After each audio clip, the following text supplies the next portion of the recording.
Hola, soy la Basmati, de nuevo con vosotros. Hoy voy a intentar hablaros de Gropius, para variar.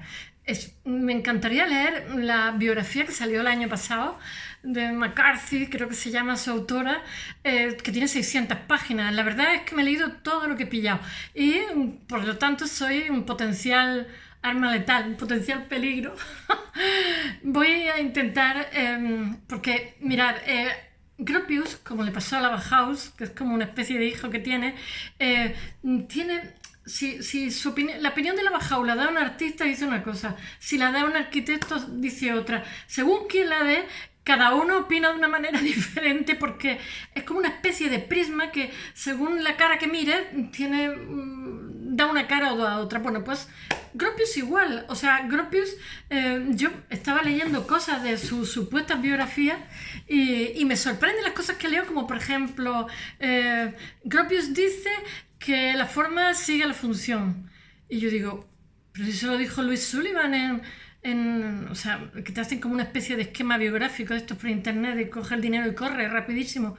Digo, pues si esa frase no es suya, que a lo mejor puede que la dijera, pero esa frase es de Louis Sullivan, de la escuela de Chicago. Todo así, todo es un disparate.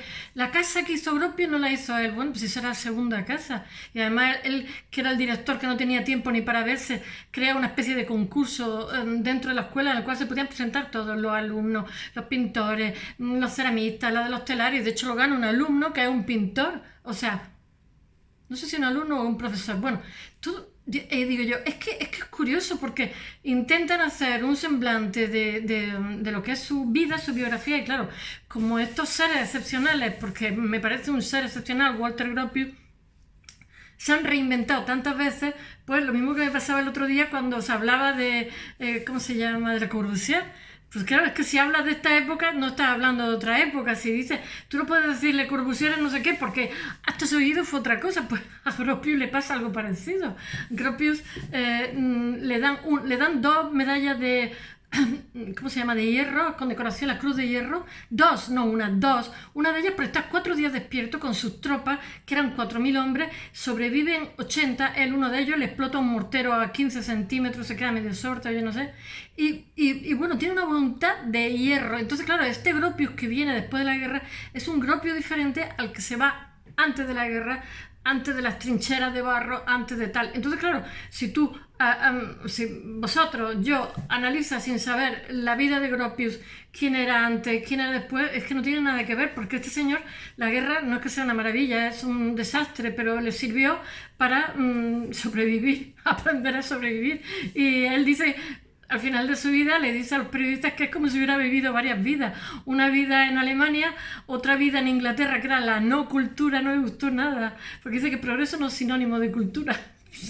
Y después otra vida en Estados Unidos, donde se le lleva en bandeja y donde el propio decano, él está en Harvard y lleva, ¿cómo se llama?, es como si dijéramos catedrático, y lleva un departamento de diseño con muchísimo éxito, lo están siempre llamando de todos sitios. Y ya sabéis que en la universidad hay unos celitos y unas luchas de ego, y entonces este señor es un señor mayor, y en un momento dado, con 69 años, le dice el rector que se vaya yendo. Y dice él que bueno, que hasta luego, Lucas, porque entre otras ha fundado un despacho que creo que se llama el TAC, que es con arquitectos y arquitectas jóvenes que empiezan, porque él es un ferviente creyente del trabajo en grupo y de la pedagogía y de la didáctica. Y él, que se podía haber vendido en Estados Unidos, porque en aquella época tiene ya una fama bestial por su trayectoria como, ¿cómo se dice?, como una marca. Sin embargo, todo lo contrario, es generoso y comparte con los demás y se va a compartir. Y de hecho, a partir de cuando él se va finamente, sin decir ni mu, de Harvard, y entonces empieza su vida, digamos, de despacho, se entrega muchísimo más. Que es lo que le pasa también cuando está en la Bauhaus, que cuando llega ya un momento en que aquello no se puede sostener de ninguna de las maneras, pues se entrega de nuevo a su despacho, a sus proyectos y a su vida laboral, porque evidentemente cuando él está gestionando o sea, la escuela, no tiene tiempo ni de verse, porque él hace los exámenes de selección, él contrata profesores, él discute con el alcalde, él se pone dinero, como está en Dessau, en la segunda escuela, pone dinero para hacer unos campos, porque muchas veces ve estudiantes que son de otros países, que son jóvenes, y los ve con un talento tremendo, pero no tienen dinero para nada, ni para comer, ni para nada. Entonces él dice que sus estudiantes tienen que tener por lo menos una comida al día que puedan, digamos, sobrevivir, una comida abundante. Y entonces tiene como 1000 frentes y no tiene tiempo de verse como arquitecto. Y entonces cuando las cosas no se sostienen, pues resulta que él vuelve a su despacho y vuelve a trabajar en su despacho. Bueno, venga, os estoy haciendo aquí una síntesis, pero voy a ver si empiezo a deciros dónde nace, quién es, etcétera, etcétera. Para aquellos que no sepan quién es Walter Gropius, es como si dijéramos el padre de la modernidad. ¿Por qué? La modernidad le han querido poner muchos ancestros, mucho que si era fulano, mengano. Para mí es Walter Gropius, porque este señor lo que inaugura no es tanto, no sabía dibujar, de hecho estudia arquitectura y no termina porque dice que el dibujo y él, lo que pasa es que cuando quería una pieza, un proyecto, le decía quiero la casa así, así, al dibujante, la tenía en su mente clarísima. Ay, Dios mío, qué digresiones. Vamos a empezar por el principio. Nace en Berlín en 1883, el 18 de mayo. Es hijo de una familia burguesa. Su padre y su abuelo han sido arquitectos. Y no solamente arquitectos, sino que tienen unos vínculos tremendos con el poder, por decirlo de alguna forma. Son alta burguesía, no son ricos, pero son gente bastante refinada. Él jamás hace ostentación de nada. Es una bestia trabajando y una bestia emprendiendo. Y eso es maravilloso, porque es un ejemplo para todos. Y sabe irse y sabe no pelearse. Bueno, es una persona fina y educada, con muchísima clase. Y bueno, él estudia en Múnich, en la... ¿Cómo se dice? Y en Berlín, en la Charlotten... Es que de cuando que está ahí detrás. No me acuerdo, es que la Charlottenburg, no me acuerdo. Sé que es en Múnich y en Berlín y que no acaba, cuando está terminando, no acaba la carrera, pero él se pone ya a trabajar de arquitecto. Viaja a España, ¿eh? Creo que en el año 1909, 1910, le encanta, se va a ver Santo Domingo de Silos, hace un recorrido por toda España, le gusta muchísimo. Y aquí está también con una especie de mecenas. No me acuerdo, hay como una historia en España, recorre España, en 1909, que tiene tela, porque entonces no estaba en la autopista. ¿Qué cosas cuento? Bueno, en 1907-1910 trabaja con Peter Behrens, que ya sabéis que lo he dicho muchísimas veces, que es el que lleva, que es un arquitecto, que primero es artista, que lleva la EG, que es el encargado de reformar todo, ¿cómo se llama? Los pequeños electrodomésticos, la sala de turbinas, todo, hasta el logo, todo lo reforma y es un éxito, de tal manera que es que hay una idea ya en Alemania de que hay que juntar objetos de diseño con arte. O sea, el arte y el diseño, la artesanía y el arte tienen que ir de la mano para producir objetos artísticos que sean baratos y competitivos y que eleven a Alemania y que aparte de todo como potencia industrial, que la elevan por encima de Inglaterra, y eso tiene algo que ver con las guerras mundiales porque son fantásticos, de trabajadores, de iniciativa, de efectividad, etcétera. Bueno, entonces Peter Behrens tiene él está con Peter Behrens y él tiene una concepción de progreso, la ilusión de la modernidad, la ilusión de futuro, que la tecnología nos va a redimir, que va a redimir a los pobres, que no van a tener que hacer trabajo físico, que van a poder estar con su familia y que van a estar con objetos bellos que van a ser diseñados por ellos y van a estar en la industria que va a ser competitiva y va a producir objetos baratísimos. Bueno, entonces él también trabaja, expone la Werkbund, que la Werkbund es como un tipo, la Deutsche Werkbund es un tipo de prefabricado, casas prefabricadas que son muy baratas, que se hacen en poquísimo tiempo.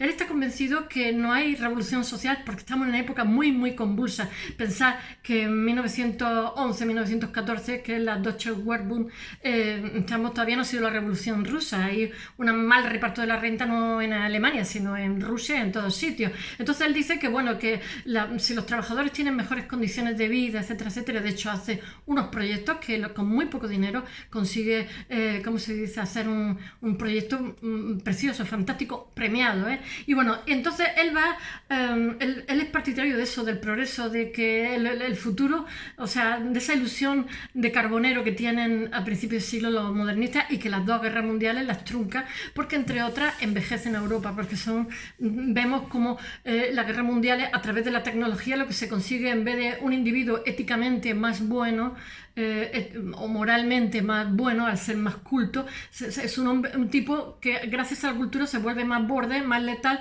y con una doble moral, que es capaz por la mañana de estar tocando a Brahms y por las tardes estar gaseando judíos, pero ya no por los judíos, sino porque hay diferentes genocidios, el de los japoneses en la Manchuria, etc. Nuestra sociedad estaba convencida que la excelencia del individuo iba a ir de la mano de individuos éticamente más buenos, o sea, a más cultura, iban a ser personas más comprometidas con los desfavorecidos, iban a ser personas más comprometidas con las bolsas de pobreza, y no es así, todo lo contrario. Y bueno, he de deciros que la historia de la Bauhaus es la historia resumida de Alemania, puesto que empieza, ya sabéis, cuando pierden la Primera Guerra Mundial, el Kaiser tiene que dimitir, se hace una república bastante frágil, cuyas constituyentes van a Weimar, que es una ciudad tranquila, porque Berlín en ese momento es una ciudad caótica. Weimar es como una especie de Atenas en Alemania, porque es la ciudad de Lied, como dije el otro día, de Schubert, de Schiller y de Goethe también. Y bueno, ahí van también no solamente los constituyentes al teatro, sino va también nuestro Walter Gropius a una escuela de arte que previamente se ha unido la escuela de arte con la escuela de bellas artes, por decirlo, y también se le anexa, ¿cómo se llama?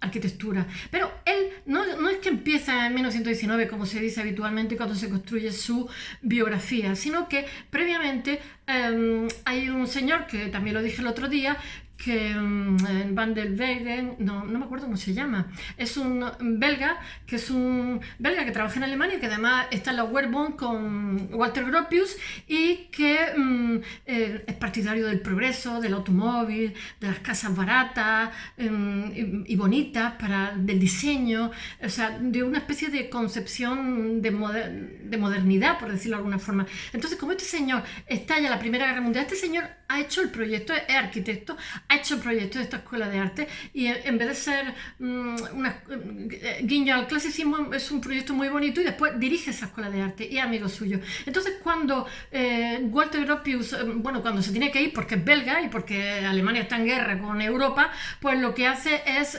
recomendar a Walter Gropius, que era su amigo, Walter Gropius ha tenido como una progresión ascendente dentro de lo que es la arquitectura por las cosas que ha hecho, porque después de estar con Peter Behrens, él es el que, digamos, lleva a cabo la sala de las turbinas, que pasa la historia de la EGE.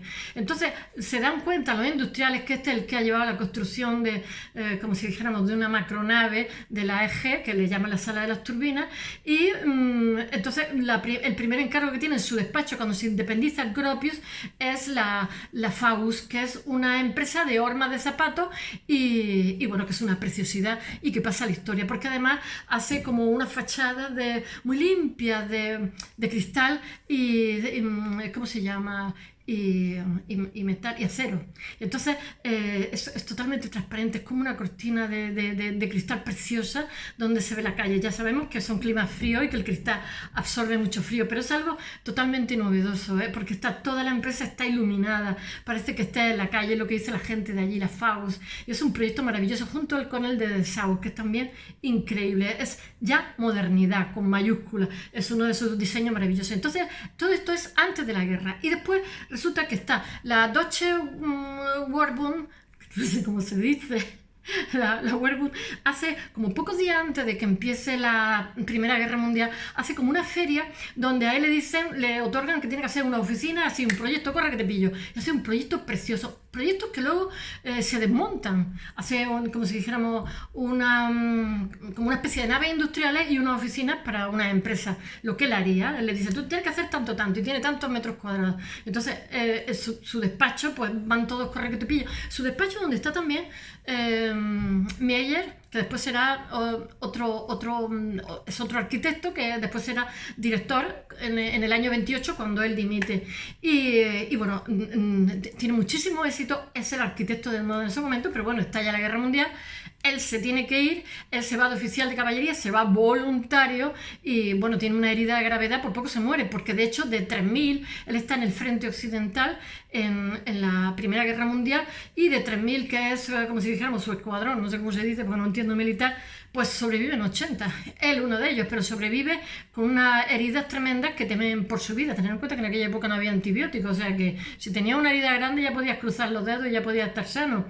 Y bueno, ¿por dónde iba yo? Sí, bueno, porque este señor realmente a él le otorgan el que pueda llevar esa escuela de arte y oficios del belga, se lo otorgan antes, pero claro, está ya la guerra y él no se puede hacer cargo hasta que acaba la guerra. Pero cuando acaba la guerra,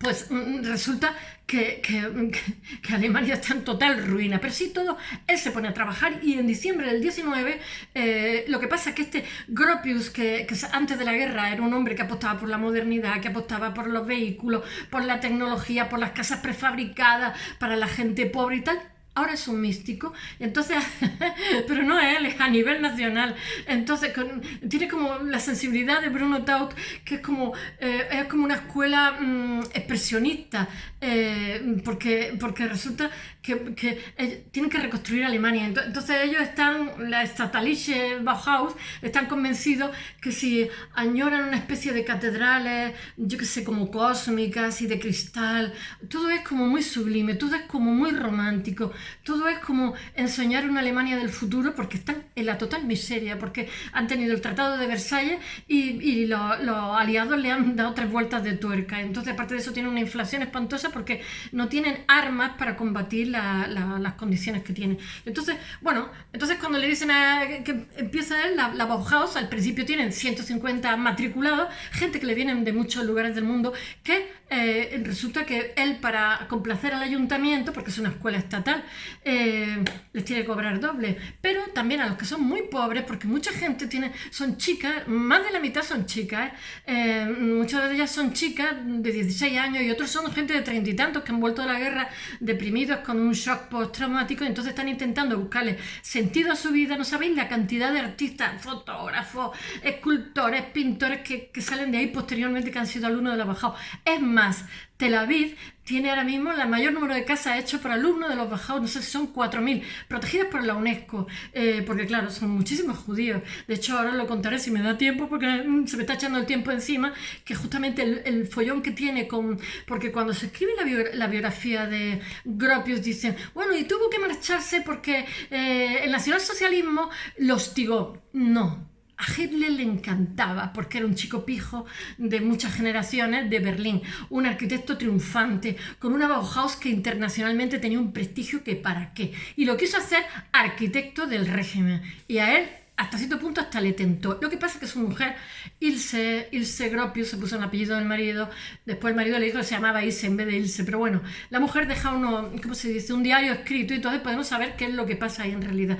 Lo primero que le dicen es que él tenía un despacho con arquitectos, ¿no? Que confiese quiénes son judíos de su, ¿cómo se llama?, de su arquitecto, para meterlo a las cámaras de gas, y que no trabaje con ningún arquitecto judío, etcétera, etcétera. Y él se pone hecho un fiera. Bueno, pues a partir de entonces ya no tiene, de haber podido ser el arquitecto del régimen del Reich, del Tercer Reich, a no darle ningún proyecto. Él presentaba sus proyectos y jamás le daban, hasta hostigarlo físicamente, amenazarlo de muerte, etcétera, y tienen que irse. He de deciros que en estos años, en 1915, se casa con Alma Mahler y tiene una niña que se llama Manon. Le ponen el nombre de su mujer, de su madre. Su madre, he de deciros que es una pianista maravillosa, una música profesional, y que tiene hijos, y como hacemos las mujeres, pues nos quedamos en casa cuidando de la familia. Pero tiene una grandísima sensibilidad, y él, igual que Le Corbusier, le escribe a su madre. Me acuerdo, hay una frase que dice, me están criticando lo que se está cayendo, sin embargo no se dan cuenta de lo que está creciendo al principio de la Bauhaus. Y una vez lo invitan un año antes de morir, porque creo que muere en el 69, en 1968 en Alemania, lo invitan a una escuela, porque una de las escuelas, la Bauhaus, está todo intacto, que no lo querían ni ver el pueblo, y de hecho lo echan y todo, pero después la de Dessau, que también la echan, pues sigue funcionando como escuela. Y no sé si es esa escuela o es Ulm.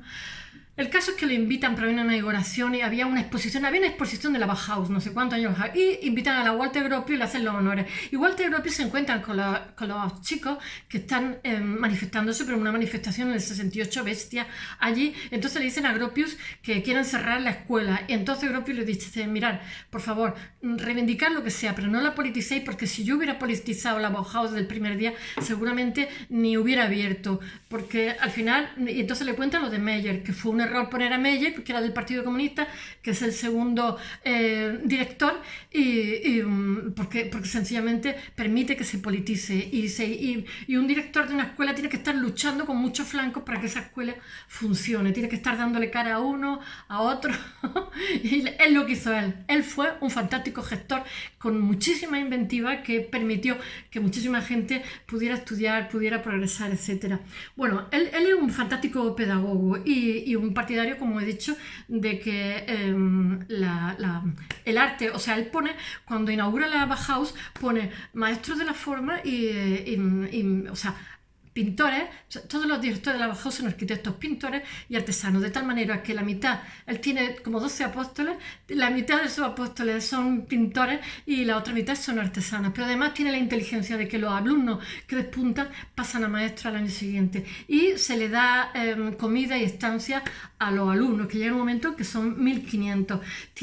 Ellos saben que son la élite, ellos saben que van a pasar a la historia. En 1928 dimite porque todo se pone adverso. He de contaros que esa Bauhaus romántica de Weimar, en un momento dado, va allí Theo Duisburg, que es el neoplasticismo holandés, y aparece también Moholy Nagy, que es el constructivismo ruso. Son dos escuelas de modernidad, dos vías de modernidad que están simultáneas, coetáneas en el tiempo a la Bauhaus y que fermentan también como la Bauhaus. Entonces la Bauhaus, que está toda mística y con un expresionismo que para que en todo lo que hace de pronto le cae el racionalismo de Theo Duisburg, que él quiere que lo contrate como maestro en la Bauhaus, y Gropius dice que de eso nada, no nada, y se instala allí en Weimar porque le dejan un estudio uno de los alumnos y lo pone todo patas para arriba porque los influencia muchísimo. Es el racionalismo, es el que no quiere mística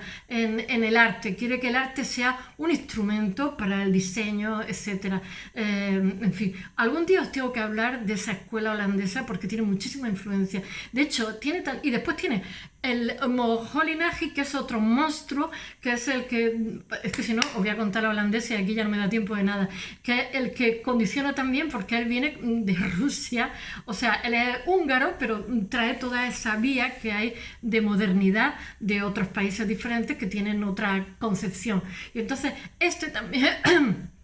es otra forma de racionalidad. Entonces ya la mística se le cae a los pies a la Bauhaus y en un momento dado él le seducen esos dos fermentos de modernidad y él dice, bueno, esto es lo que quiero seguir. Entonces, digamos, se interrelaciona unos con otros, como he dicho algunas veces cuando hablo de Italia con Holanda y los Países Bajos, uno y otro se complementan. Entonces dice, este es el camino que quiero seguir. Y entonces dice, tengo que manifestarlo de alguna forma. Y entonces construye todo su despacho así, a esa manera. Entonces con una pared gigante de cristal, con muchísimos ángulos rectos. Dicen que no diseña muebles, sí diseña muebles. De hecho, esos muebles se reconstruyen después de la guerra y lo que Weimar, que desdeña tanto en su momento, ahora se conserva como oro en paño, se puede visitar en Weimar. Y después Dessau, que dicen los alemanes, él hace todo. Porque cuando las cosas se ponen mal en Weimar, pero ya va en esa línea de racionalidad, de neoplasticismo holandés y del constructivismo ruso que han convergido, porque toda esta gente tiene que emigrar por una serie de motivos y la escuela pudiente, por decirlo de alguna forma, dentro de Europa es la Bauhaus, que es escuela, ¿cómo se llama? Casa en construcción. Y bueno, he de deciros que todo eso llega un momento en que en Dessau se va haciendo cada vez más... bueno, pero esto que construyen Dessau es ya a la manera de este fermento que le ha venido, estas influencias que han llegado a la escuela. Hasta el logo de la escuela se cambia. He de deciros que cuando tiene que dimitir se va, y se van muchísimos con él. Se va Paul Klee, se van todos en el año 28 y él deja a Meyer. Él está como 9 o 10 años, la escuela tiene como 14 años. Meyer, lo que pasa es que es del Partido Comunista, comunista la politiza y entonces lo echan de Dessau, porque el alcalde de Dessau cada vez hay más presión de la extrema derecha, sobre todo a partir del crack del 29 de la bolsa de Nueva York, que supone que en aquel momento Alemania ya estaba en progresión ascendente su economía y entonces pues otra vez ruina, otra vez volvemos porque la República de Weimar al principio había tenido una inflación horrorosa y ahora cuando está todo estabilizado, tienen muchísima ayuda, va mejorando, la moneda se estabiliza, aparece el crack del 29 y entonces es la subida inminente de los nacionalistas, o sea, el partido nazi a la Cancillería, que es en el año 33, que entonces ya... Pero es decir una cosa, he estado leyendo sobre la biografía y tal, y hay una cosa que se le achaca, y es que él de alguna manera sale por Roma y entonces él recibe los honores del duce, del condesiano, que es su yerno, en fin. Y entonces además sale de Alemania, que en vez de decir que emigra, es que el gobierno alemán lo manda al extranjero, a Inglaterra, con una misión especial. Él yo creo que sale de puntilla y cuando se va fuera, bueno, he de deciros que en el año 36 muere su hija Manon con 18 años, la hija que había tenido, él se divorcia en 1940, después se vuelve a casar con una alumna que es 20 años más joven y le va muy bien en ese matrimonio, está siempre y además lleva una vida más estable emocionalmente, etc. Y cuando muere su hija, muere de poliomielitis con 18 años, Alma Mahler no permite que él vaya a visitar al funeral ni lo retrasa para que él llegue y entonces pues no va, una historia tristísima. Alma Mahler después también emigra a Estados Unidos. Él está 2 o 3 años en Inglaterra y en vista que no le gustan los ingleses, emigra a Harvard y en Harvard, como he dicho, le van las cosas muy bien. Tiene un departamento para él, un departamento de diseño y ahí está, no sé si como 20 años, una cosa así, no sé la cantidad exacta de años, pero bastante años, si no 20, pues 18, no sé, bastante años, porque desde el 33 hasta el 52 pues son 19, ¿sí? Y allí el decano celoso hace bueno, que se jubile, pero sin embargo él tiene un despacho que dura, es el despacho más poderoso de todo Estados Unidos, que lo ha hecho con chicos jóvenes, arquitectos a los que les enseña, que después son arquitectos famosísimos y que construyen el edificio de la Pan Am en Nueva York, construye, ¿cómo se llama?, en la embajada americana en Atenas, tiene un montón de proyectos magnos que lo hacen famosísimo y de hecho él se dedica a viajar mucho, viaja por Japón, hace cosas en Japón, dice que para él le fascina muchísimo Japón, que no esperaba, porque ya es viejito, no esperaba determinada época de su vida descubrir determinadas cosas. Y bueno, él en un momento dado en Irak lo llaman para que haga un proyecto magno de la universidad, pero resulta que a mitad de hacer la universidad, que es preciosísima, pues hay un golpe de estado y destituyen al rey, porque el rey quería reformar el país, creo que era el rey Faisal.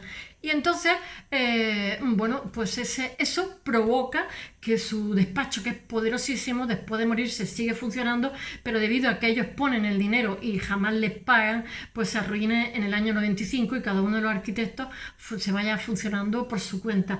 Él tiene una casa en Massachusetts que le llaman la casa Gropius, que es una preciosidad que se la hace cuando llega, es una monería y muy sencilla, muy al estilo suyo, y él dice que no tiene nada de particular, nada más que una casa racionalista, sobria, y él cuando muere en el 69, el 4 de julio, que es el día...